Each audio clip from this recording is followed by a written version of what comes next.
किसी ने क्या खूब कहा है, तोड़ दी मैंने ये माला सोचकर, गिन कर क्यों लूं मैं नाम उसका, जो मुझे बिना गिने देता है। ओम शांति सभी को। कैसे हो आप सभी? उम्मीद करती हूँ परमात्मा के आशीर्वाद से आप सभी बहुत अच्छे होंगे। आज भी हम कल्याणी की स्टोरी को कंटिन्यू करेंगे। कल्याणी का एक 5 साल का बेटा था, तो उसको रखने के हिसाब से कल्याणी के मम्मी पापा भी उसके साथ शहर के मकान में रहने आ गए।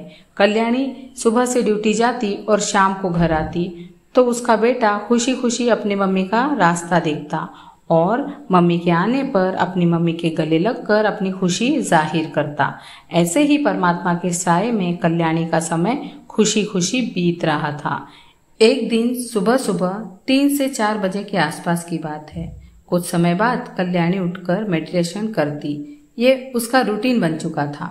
सुबह सुबह कल्याणी के पापा मम्मी उठ चुके थे और उसकी मम्मी किचन में चाय बनाने चली गई।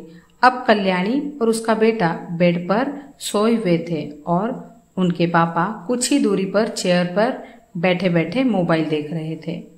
इतने में कल्याणी को ऐसा एहसास हुआ कि उसके कंधे पर 2 से 3 साल के बच्चे का साया बार बार उसके कंधे पर आकर बैठकर मस्ती कर रहा है और उसके बेटे के पास ही एक बड़ी सी भूरे रंग की तितली उड़ रही है।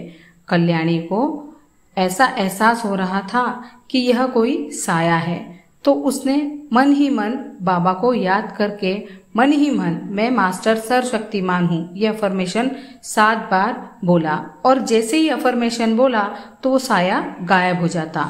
ऐसा उसके साथ 2 से 3 बार हुआ, मगर वो साया वापस कंधे पर बैठकर मस्ती करने लग जाता।